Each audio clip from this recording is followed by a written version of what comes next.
All right, hello artists. Today we're going to talk about how to assemble our tiny door using construction paper and some recycled materials. So you'll see my two examples right here up at the front. One has a single door and one has a double door.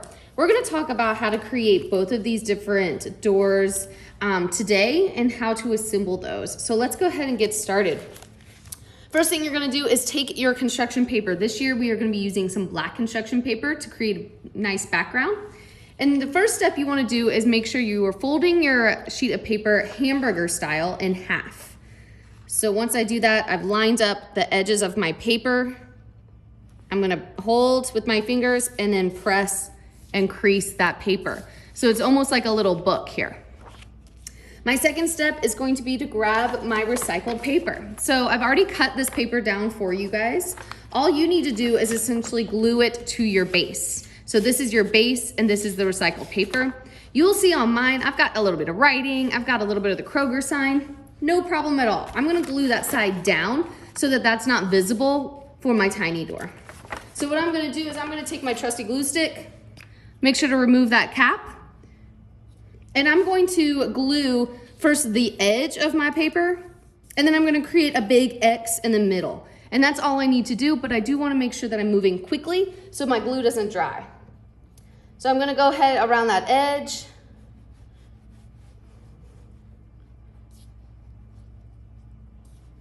Just using my glue stick, and then I'm gonna do one big X in the middle. That should be enough to hold my paper down. Then I'm gonna flip my paper with the label down so I don't see it, right on top of my black paper, and use my hands to smooth it out.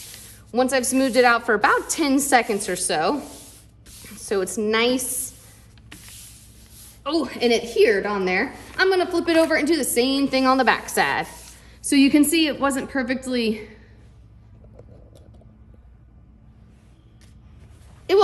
straight, but that is completely okay. All right. If I need to, and if any areas are coming back up, what I can do is just use my glue stick to glue those back down. All right, my next step is going to be to cut out our brown paper from the black so that it's nice and even, right? We don't need it to be bigger than the black paper itself, or in this case, this gray paper. So we're gonna cut these edges down. And how we're gonna do that is with some scissors, and we're gonna cut with the black paper facing up. So I'm gonna go here and right along the edge of my black paper, making sure to not cut my black paper, I'm gonna start cutting out that brown paper that's overlapping off the sides. You're gonna do this for all 4 sides. And something I should have done before I started cutting is make sure that my glue cap gets put back onto my glue.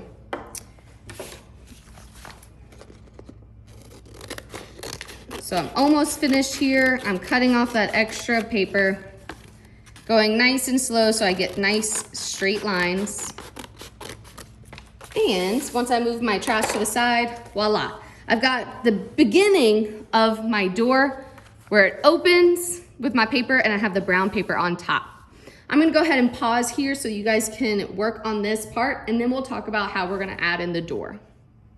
Alrighty guys, my next step is to draw in my door. So when you do this, you are gonna be using pencil, which you can see here if you look very closely. For this video, I'm gonna be using a marker just so you can see my lines and what I'm doing, and I'm also gonna be using a ruler. So just a heads up, if you haven't used a ruler in a very long time, the inches, which we are gonna be using, are the larger numbers on this ruler. And you can see that there's the larger numbers that are more spaced out, and then there's the smaller numbers down here. You can ignore these for now. These are the centimeters. We need to focus in on the inches. So what I'm gonna do is when I measure something, I wanna start at the very end of my ruler, okay? And each inch is just marked by these little tallies. Tiny doors, as we learned last week, are about 7 inches tall. So what I wanna do is measure 7 inches in the middle of my paper. So 1, 2, 3, 4, 5, 6, 7. I wanna make my door this tall. So I'm gonna do that in the center of my paper. I wanna leave a little bit of room, just like I did down here, so that I can have my door open, but I can have like maybe a patio or a welcome mat or some stairs below my door. So I don't want to do it at the very base. So I'm going to put my ruler down on my paper, and if you can see this, I'm marking it from the end of my ruler all the way to 7 inches. And I want to make sure that this area is centered. So what I'm just going to do is I'm going to write or make a little dot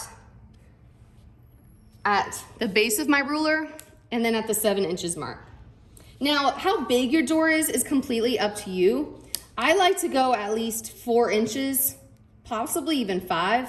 So I'm going to measure that now. When I have my ruler lined up, I've got my 7 inches here. Now I'm going to go 1, 2, 3, 4 inches over. So my door is going to be very tall and very skinny. I'm also going to do the same thing up at the top here. I'm going to measure out my 4 inches from my last dot. 1, 2, 3, 4, and put a dot. Now I just connect my dots. So if you take a look, I've got a 7-inch line here, I've got a 4-inch line here, 7 and 4. So I'm going to line up my ruler with my left hand, and I'm just going to press with my left hand so it doesn't move, and I'm going to use my pencil to draw a line. I'm going to do that to connect all of my dots.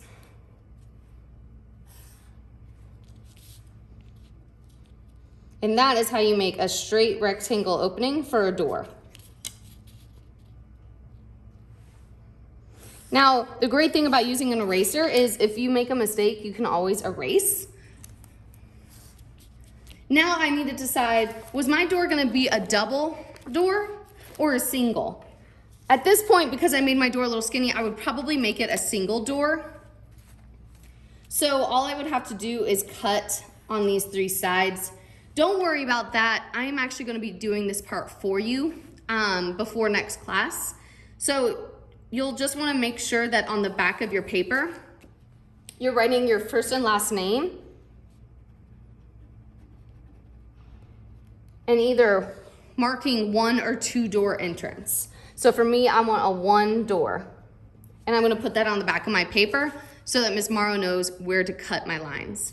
If I were to do a double door, you could go ahead and draw a line down the middle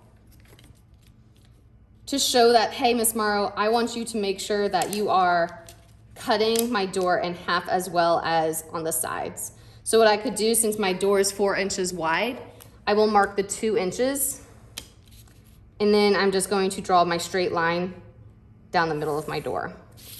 That way I know to cut this line so you have that double door entrance.